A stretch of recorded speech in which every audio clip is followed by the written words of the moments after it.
좋을 일입니다.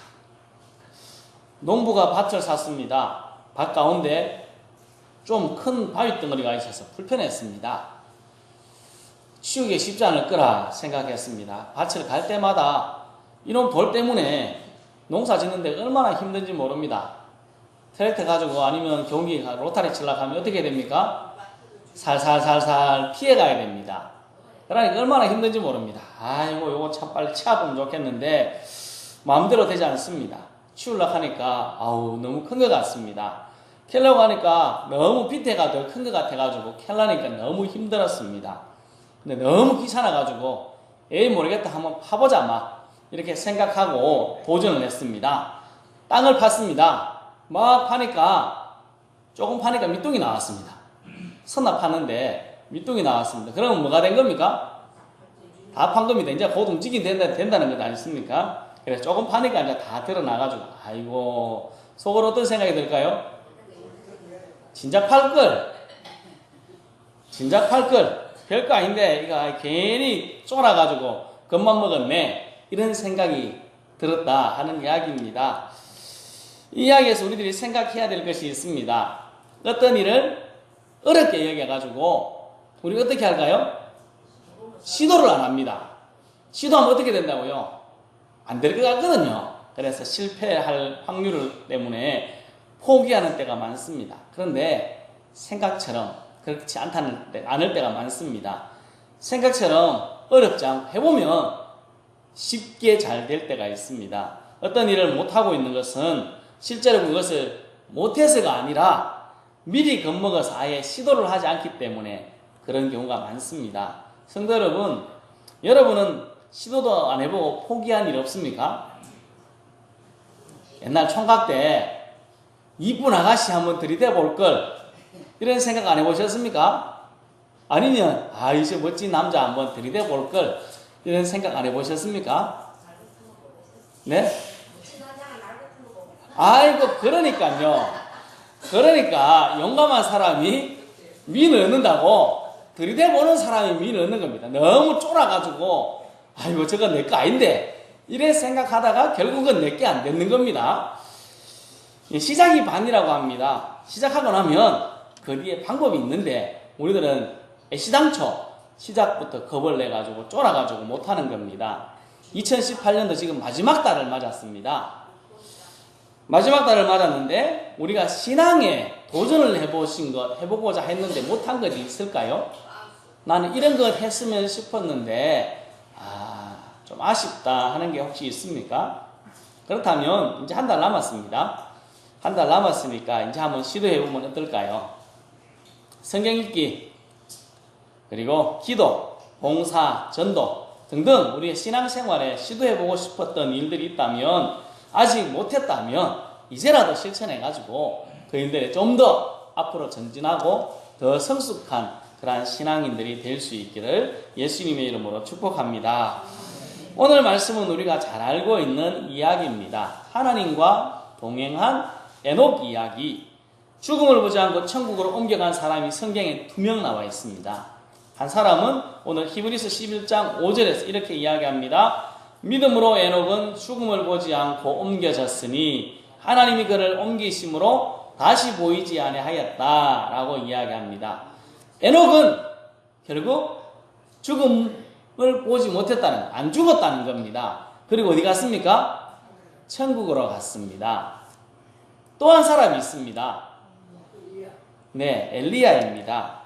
엘리야는 하나님의 능력의 종입니다. 그가 기도할 때 3년 6개월 동안 비가 안 왔습니다.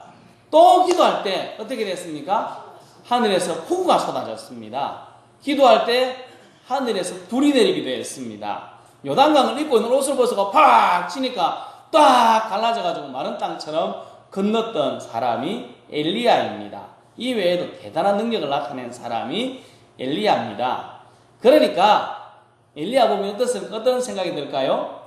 엘리야 정도 되면 그렇지 하늘에 올라가면 하지 이런 대단한 능력의 사람이니까 당연히 올라가야지 그렇게 생각하지 않습니까? 하나님은 대단한 능력을 행하는 사람 좋아하실 것 같지 않습니까? 엘리야는 좋아하고 나는 안 좋아하실 것 같은 생각도 듭니다. 업적을 많이 남길 때 주님이 기뻐하실까요? 달란트 비유 아시지 않습니까? 달란트 비유에서 5달란트, 2달란트 받은 사람이 있습니다. 이 사람들이 뭐 했습니까? 나가서 장사했습니다. 몇 달란트 남겼을까요? 5달란트, 2달란트를 남겼습니다.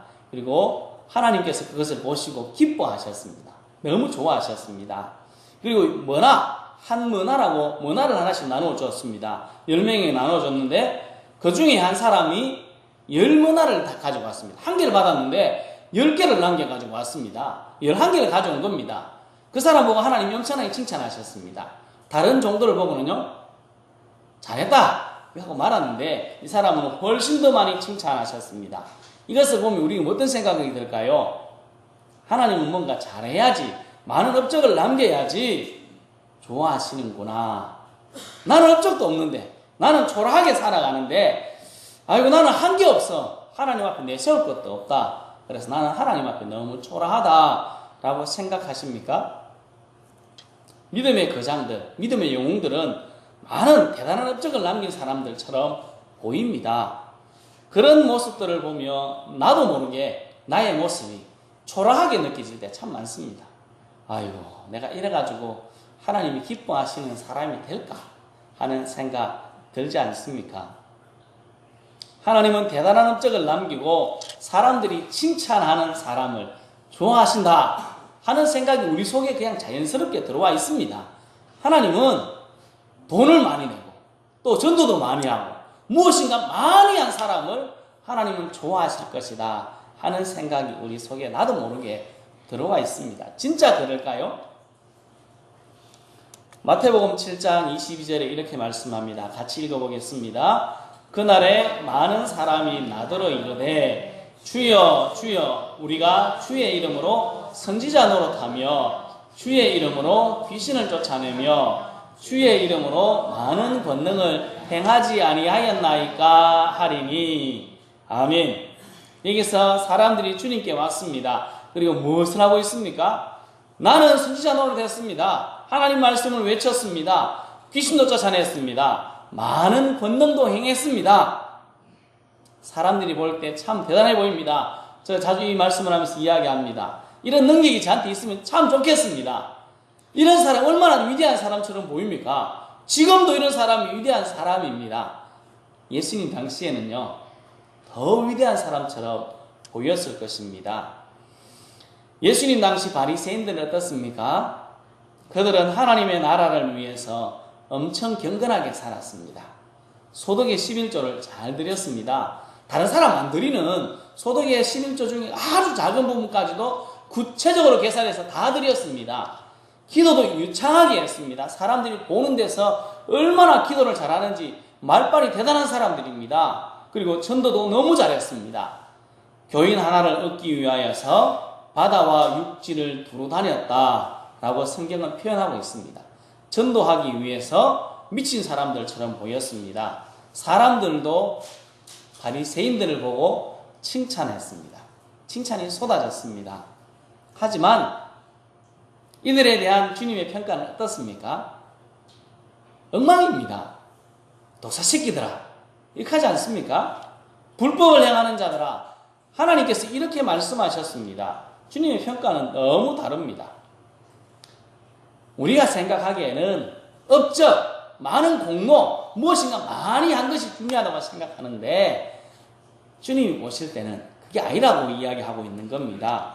업적이 중요한 것이 아닙니다. 미가서 6장 7절에 이렇게 말씀합니다. 미가서 6장 7절에 여호와께서 천천의 순양이나 만만의 강물 같은 기름을 기뻐하실까? 내 허물을 위하여 내 아들을 내 영혼의 죄로 말미암아 내 몸의 열매를 드릴까? 이게 뭐라고 이야기하는 것입니까? 여기 엄청난 말이 적혀 있습니다.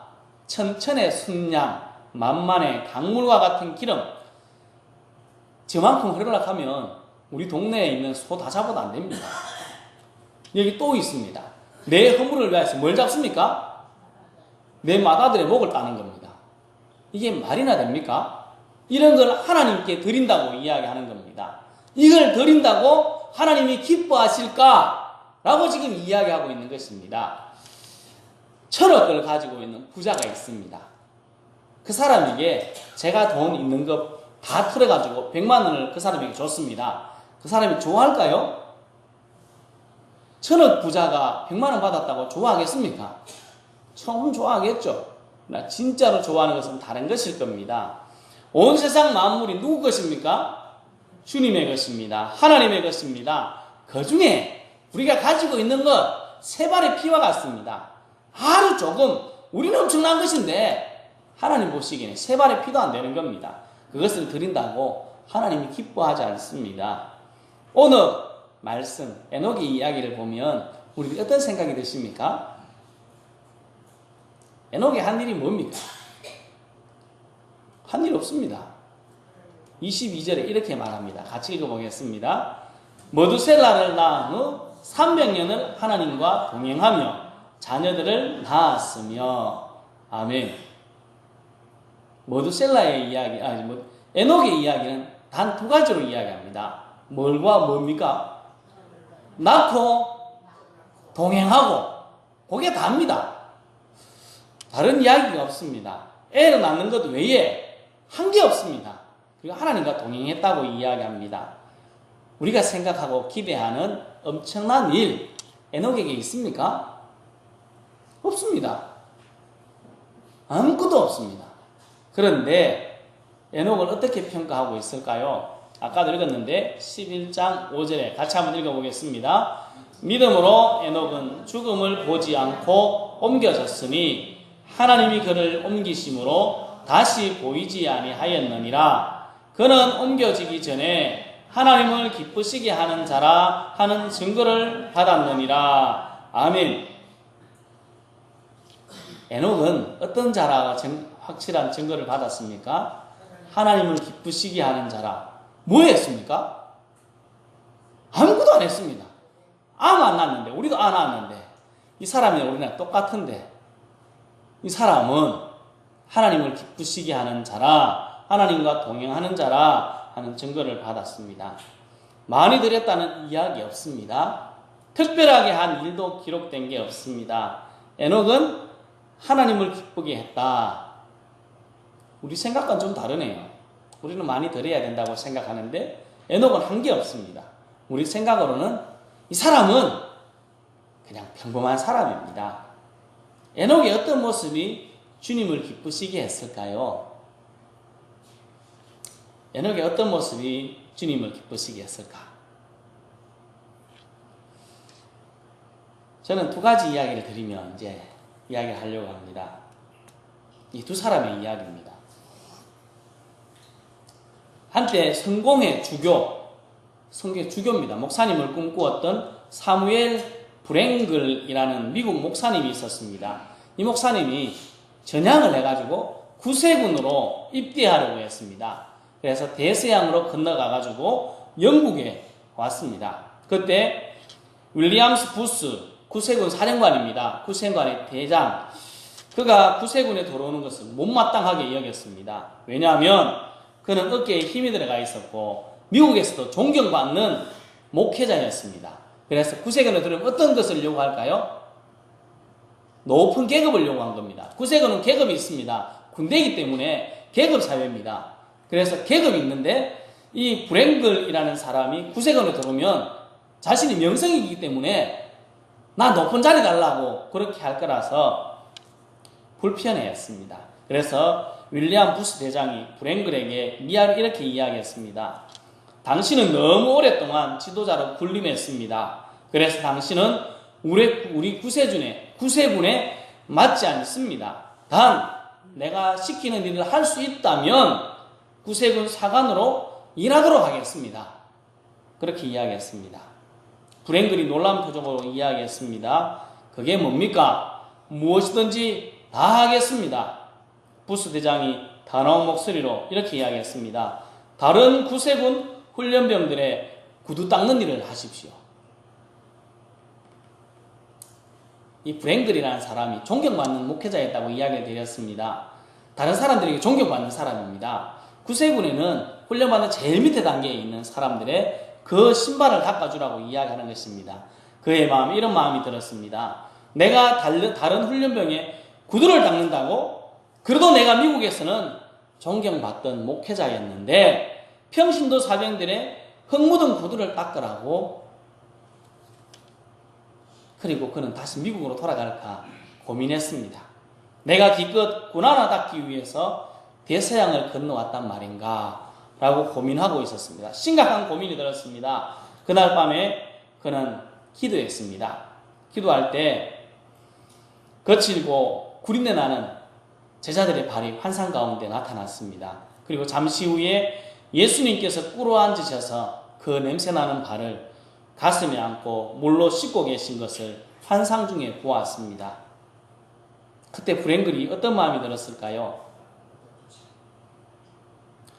왜 윌리엄 부스가 자기에게 이런 말을 한 건지, 구두 닦으라고 한 건지 알게 되었습니다. 그리고 브랭글 목사님은 부스 대장을 찾아가서 말했습니다.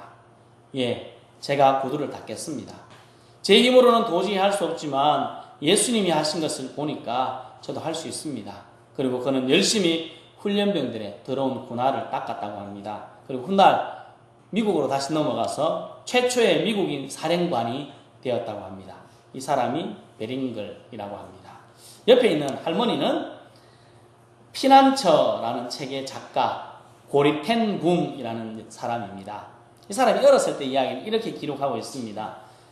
고리 텐 붐이라는 이 사람이 어릴 적에 아버지가 작은 시계방을 경영했다고 합니다. 불경기가 오면 시계를 고칠까요? 안 고칠까요? 시계를 잘 안 고칩니다. 며칠 동안 시계도 잘 안 팔립니다. 팔려야 먹고 사는데 시계도 하나도 안 팔리고 생계의 위협을 느끼기 시작할 때였습니다. 며칠 만에 시계점에 시계 하나를 팔고 기뻐하는 그 아버지의 모습을 보았습니다. 그런데 시계 산 사람이 이렇게 이야기한 겁니다. 먼저 사서 쓰던 시계가 있습니다. 그런데 사는 집에 가서 고쳐달라고 하였더니 고칠 수 없는 고장이라고 말하여서 기분 나빠서 이 가게에서 새로 사는 것입니다. 라고 이야기했습니다. 그 그레텐붐이라는 사람의 아버지가 그럼 시계 한번 보여주십시오. 고장난 시계를 봤습니다. 그리고 뭐라 그랬을까요? 아이고 이거 고칠 수 있겠네요. 그리고 시계를 고쳐줬습니다. 그 팔았던 시계는요, 도로 받아야죠. 고쳤으니까. 시계를 도로 받았습니다. 이익의 10분의 1도 못 받은 겁니다. 지금 먹고 살기가 힘든 상황이었습니다. 그래서 딸이 아버지에게 물었습니다. 아빠, 그냥 팔지 왜 돈을 돌려줘요? 아버지가 대답했습니다. 모든 것은 하나님의 것이란다. 부당한 이익이라는 것을 알았을 때에는 포기하여야 한다. 우리 가정에 돈이 절실히 필요한 때이지만 하나님이 원하시지 않는 것은 가져가서는 안 된다 라고 이야기했다고 합니다.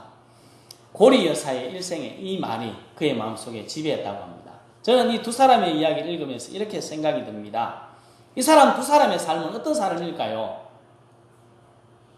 하나님을 의식하고 사는 삶입니다. 주님이 어떻게 하셨을까? 예수님이 어떻게 하셨을까? 하는 것을 늘 의식하고 살아가는 삶입니다. 그 삶이 하나님과 동행하는 삶입니다. 에녹, 특별한 게 없습니다. 특별한 게 없습니다. 진짜 아무것도 없습니다. 애밖에 안 낳았습니다. 애밖에 안 낳았거든요.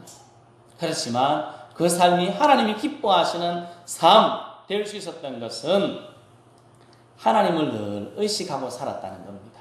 우리 책 중에 예수님이라면 어떻게 하실까 하는 제목처럼 주님이 우리 형편이라면 어떻게 하실까 하는 마음을 가지고 늘 살아가는 삶, 그 삶이 주님과 동행하는 삶이라는 것입니다. 말씀대로 정직하고 거룩한 삶을 살기 위해서 힘쓰는 삶, 그 삶이 주님이 기뻐하시는 삶입니다. 미가서 6장 8절에 이렇게 이야기합니다. 같이 읽겠습니다. 사람아, 주께서 선한 것이 무엇임을 내게 보이셨나니 여호와께서 내게 구하시는 것은 오직 정의를 행하며 인자를 사랑하며 겸손하게 내 하나님과 함께하는 것이 아니냐. 아멘.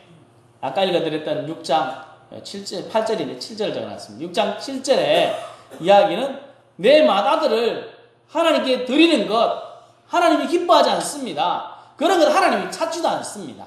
내가 있는 재산 모두 들어가지고 하나님께 드린다고 해도 그거 기뻐하지 않습니다. 하나님이 기뻐하시는 삶은 대단한 일보다 하나님을 늘 의식하며 살아가는 삶, 하나님이 내 옆에 있다고 생각하고 늘 같이 살아가는 그 삶을 주님이 기뻐하신다. 주님, 그것이 주님과 동행하는 삶이다 라고 이야기하고 있습니다. 하나님의 뜻대로 살고 하나님을 의식하는, 하나님과 동행하는 삶을 주님은 원하시고 그 삶은 그런 사람을 지금도 찾고 있습니다. 이것은 힘들지 않습니다. 지금 하면 됩니다. 지금까지 못했다면 이제 하면 됩니다. 하나님을 의식하며 하나님을 의식하고 살아가는 삶. 그러면 그렇게 살겠다고 힘쓰면 우리 힘으로 안 될 때 있거든요. 그럴 때 주님께서 은혜를 주셔서 그렇게 할 수 있도록 만들어 가십니다. 세상에 다시 있지 아니하였던 하나님이 데려가셨던 에녹, 그에게 특별한 거 없습니다. 특별한 능력이 없습니다. 그저 하나님을 의식하고 하나님을 바라보고 나갔던 그 모습, 그것이 하나님을 기쁘시게 했고 하나님을 감동시켰고 하나님의 위대한 일들을 나타내는 일이 되었음을 오늘 말씀을 통하여 우리들에게 가르치고 있습니다. 성도 여러분, 무엇인가 큰 일을 해야 된다는 생각을 내려놓고 우리의 삶의 자리에서 늘 주님을 의식하고 교회에서뿐만 아니라 가정에서도 밭에서도 어디에서도 늘 주님을 의식하고 주님 말씀대로 살아서 우리도 하나님과 동행하는 자로 하나님을 기쁘시게 하는 모든 삶이 될 수 있기를 예수님의 이름으로 축복합니다. 기도하겠습니다.